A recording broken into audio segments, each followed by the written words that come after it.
আমাদের নবরণ সংঘ ক্লাব, যার সুনাম এতদা অঞ্চলে যথেষ্ট পরিমাণে বিভিন্ন সামাজিক কাজকর্ম করবার জন্য রয়েছে। আমাদের এই ক্লাবের সূচনা হয়েছিল, উদ্বোধন হয়েছিল শীতলা পুজোর মাধ্যমে। তারপরে আস্তে আস্তে নবরণ সংঘ ক্লাব দুর্গাপুজো শুরু করে। সেই দুর্গাপূজা ধীরে ধীরে আজ 50 বছরে পদার্পণ করেছে। এবছর আমাদের সুবর্ণ জয়ন্তী বর্ষ।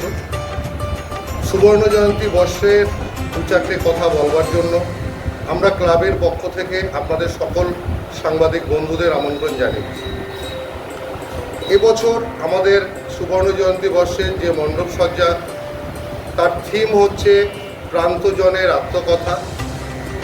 আমাদের টোটাল আলোকসজ্জা, মণ্ডপ সজ্জা, প্রতিমা, সমস্ত কিছু যে খরচা, সব নিয়ে বাজেট মোটামুটি 15 লক্ষ টাকা।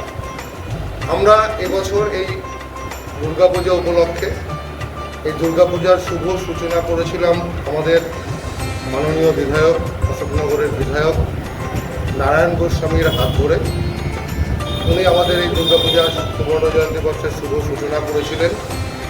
সেই সময় আমরা অশোকনগর স্টেট জেনারেল হাসপাতাল, মাতৃসদন এবং রবীন্দ্র নিকেতনে যে পথ চলতি মানুষ থাকেন, তাদের মধ্যে ফল বিতরণের মাধ্যমে শুরু করেছিলাম। এবং একটি সন্ধ্যাবেলা আমাদের যে ক্লাবের স্থায়ী মঞ্চ আছে, সেখানে সাংস্কৃতিক অনুষ্ঠানের মাধ্যমে আমাদের এই সুবর্ণ জয়ন্তী বর্ষের দুর্গাপুজোর শুভ সূচনা হয়েছিল।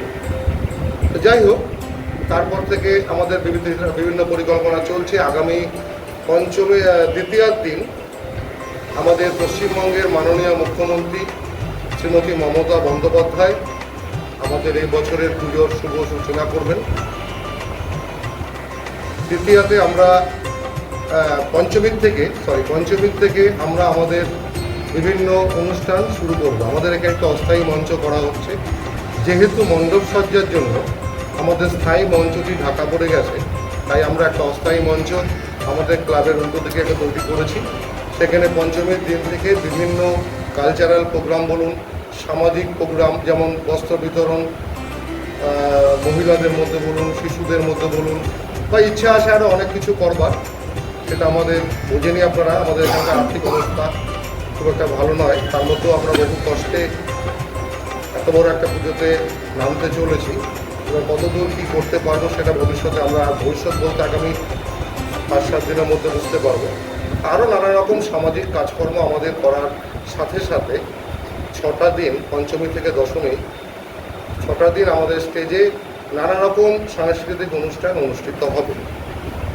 এ প্রসঙ্গে বলে রাখি, এবছর যে আমাদের দুর্গা প্রতিমা, সেটা আমাদের ক্লাবেই তৈরি হয়েছে এবং সেই প্রতিমাটি যে বেশ যথেষ্ট বড়। সেই প্রতিমাকে আমরা পুজো করতে পারবো না, তার জন্য একটি ছোট প্রতিমা আমরা বানাচ্ছি। সেই প্রতিমাকে আমরা শোভাযাত্রার মাধ্যমে আগামী তৃতীয়ার দিন, অর্থাৎ 6 তারিখ, আগামী 6ই অক্টোবর রবিবার শোভাযাত্রার মাধ্যমে আমরা আমাদের মণ্ডপে আনব। সেই দিন থেকেই আমাদের নানা রকম অনুষ্ঠান শুরু হয়ে যাবে। আর আপনাদের তো বললাম, আগামী 2রা অক্টোবর বুধবার মহালয়ার দিন, শুভ দিনে মাননীয় মুখ্যমন্ত্রী আমাদের পুজোর শুভ সূচনা করছেন। এবার যদি আপনাদের কারো কিছু